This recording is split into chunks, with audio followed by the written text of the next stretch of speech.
Hi friends, welcome to SK Innovations. இன்னைக்கு நம்ம என்ன பார்க்க போறோம்னா ரொம்பவே டிஃபரண்டான சைட் டிஷ் ரெசிபி எப்படி பண்ணலாம்னு பார்க்கலாம். இப்போ ஒரு panல 3 டேபிள் ஸ்பூன் அளவுக்கு எண்ணெய் விட்டுருக்கேன். எண்ணெய் நல்லா ஹீட் ஆகிட்ட பிறகு இதில் ஒரு அரை ஸ்பூன் அளவுக்கு சோம்பு, 10 லிருந்து 15 சின்ன வெங்காயம், 3 பச்சை மிளகாய் சேர்த்து இந்த வெங்காயம் கண்ணாடி பதம் வர வரைக்கும் வதக்கி விட்டுக்கலாம். ரொம்ப வதங்கணும்னு அவசியம் இல்லை, ஏன்னா இதை நம்ம மிக்ஸி ஜாரில் சேர்த்து பேஸ்ட் மாதிரியே அரைச்சிக்க போகிறோம். இப்போ இந்த வெங்காயம் ஓரளவுக்கு வதங்கிட்ட பிறகு இதோட 1/2 டீஸ்பூன் அளவுக்கு கசகசா சேர்த்துக்கலாம். கசகசா சேர்க்கும்போது உங்களுக்கு நல்ல டேஸ்ட் கிடைக்கும். இது கூடவே 1 டேபிள் ஸ்பூன் அளவுக்கு இஞ்சி பூண்டு விழுது சேர்த்து அதையுமே நல்லா வதக்கி விட்டுக்கலாம். ஒருவேளை உங்ககிட்ட இஞ்சி பூண்டு விழுது இல்லாட்டி ஒரு துண்டு இஞ்சி 10 பல் பூண்டு தோல் உரிச்சு சேர்த்து அதையுமே வதக்கிக்கோங்க. இப்போ இது ஓரளவுக்கு வதங்கிட்ட பிறகு இதோட ஒரு கைப்பிடி அளவுக்கு கறிவேப்பிலை, ஒரு கைப்பிடி அளவுக்கு கொத்தமல்லி சேர்த்து நல்லா இதை வதக்கி விட்டுக்கலாம். இந்த கறிவேப்பிலை கொத்தமல்லி சேர்த்து 1 நிமிஷம் நம்ம வதக்கி விட்டால் போதும், ரொம்ப நேரம் வதக்கணும்னு அவசியம் இல்லை. இந்த மாதிரி சட்னிலையோ இல்லாட்டி கிரேவிலையோ நம்ம கருவேப்பிலை சேர்க்கும்போது ஈஸியாக நம்மளால் இன்டேக் பண்ண முடியும். அதோட ஃப்ளேவரும் அந்தளவுக்கு தெரியாது, குழந்தைகளும் ஈஸியாக சாப்பிட்ருவாங்க. இப்போ இது ஓரளவுக்கு நல்லா வதங்கிட்ட பிறகு ஸ்டவ் ஆஃப் பண்ணிவிட்டு ஆற வச்சுக்கலாம். இப்போ ஒரு மிக்ஸி ஜாரில் அரை கப் அளவுக்கு தேங்காய் சேர்த்துக்கிறேன். கூடவே 1/4 கப் அளவுக்கு உடைத்த கடலை சேர்த்துக்கலாம். இது எதுக்காக சேர்க்குறோன்னா கிரேவியோட திக்னஸ்க்காக தான். அதனால் உடைத்த கடலை உங்களுக்கு கிரேவி திக்காக வேண்டாம் அப்படின்னு நினச்சிங்கன்னா சேர்க்க வேண்டாம். இப்போ இதை அரைச்சிட்ட பிறகு இதோட நம்ம வதக்கி வச்சுக்க பொருட்கள்லாம் சேர்த்து கொஞ்சமாக தண்ணி ஊற்றி பேஸ்ட்டாக நம்ம அரைச்சி எடுத்துக்கலாம்.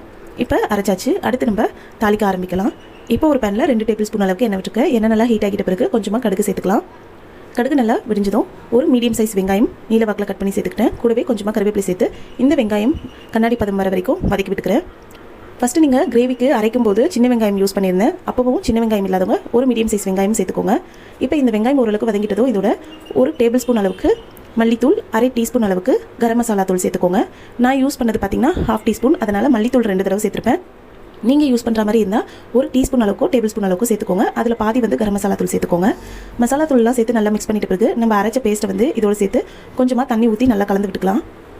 இப்போ உங்களுக்கு எந்த அளவுக்கு கிரேவி திக்னஸ் வேணுமோ அதுக்கேற்ற மாதிரி நீங்கள் தண்ணி சேர்த்துக்கோங்க. கொஞ்சம் தண்ணியாக வேணும் அப்படின்னா இன்னுமே கொஞ்சம் தண்ணி சேர்த்துக்கலாம். இல்லை கிரேவி பதத்துக்கு வேணும்னா இந்த அளவுக்கு தண்ணி சேர்த்துக்கோங்க. நான் இன்றைக்கி 1/2 லிட்டர் அளவுக்கு தண்ணி சேர்த்துருக்கேன். அடுத்து இந்த கிரேவிக்கு தேவையான அளவுக்கு உப்பு சேர்த்து நல்லா மிக்ஸ் பண்ணிவிட்டு மீடியம் ஃப்ளேமில் வச்சு கொதிக்க வச்சுக்கலாம். இது பார்த்திங்கன்னா இப்போ கொதி வர ஆரம்பிக்குது. இப்போ லோ ஃப்ளேமில் வச்சு 5லிருந்து 10 நிமிஷம் அளவுக்கு நம்ம இதை கொதிக்க வச்சுக்கலாம். இப்போ பார்த்திங்கன்னா எனக்கு சரியாக 5 நிமிஷம் ஆகிருக்கு. இப்போ நம்ம ஸ்டவ் ஆஃப் பண்ணிவிட்டு சர்வ் பண்ண வேண்டியது தான். இது பார்த்திங்கன்னா ரொம்பவே ஈஸியாக நம்ம செய்து முடிச்சிடலாம். அதே சமயம் ரொம்பவே ஹெல்த்தியானதும் கூட. இதோட டேஸ்ட் வைஸ் பார்த்திங்கன்னா ரொம்பவே டிஃப்ரெண்ட்டான டேஸ்ட் இருக்கும். அதே சமயம் நல்ல மணமாகவும் இருக்கும். அதனால் மல்லித்தூளும் கரம் மசாலா தூளும் கண்டிப்பாக ஸ்கிப் பண்ணாமல் சேர்த்துக்கோங்க. இந்த கிரேவி பார்த்திங்கன்னா இட்லி, தோசை, சப்பாத்தி, புலாவ், பிரியாணிக்கெலாம் ரொம்பவே சூப்பராக ஆப்ட் ஆகும். கண்டிப்பாக ட்ரை பண்ணி பாருங்கள். இந்த வீடியோ உங்களுக்கு பிடிச்சிருந்தா லைக் பண்ணுங்கள், ஷேர் பண்ணுங்கள், கமெண்ட் பண்ணுங்கள். நம்ம சேனலை ஃபஸ்ட் டைம் பார்க்குறீங்கன்னா மறக்காமல் சப்ஸ்கிரைப் பண்ணுங்கள். தேங்க்ஸ் ஃபார் வாட்சிங் ஃப்ரெண்ட்ஸ்.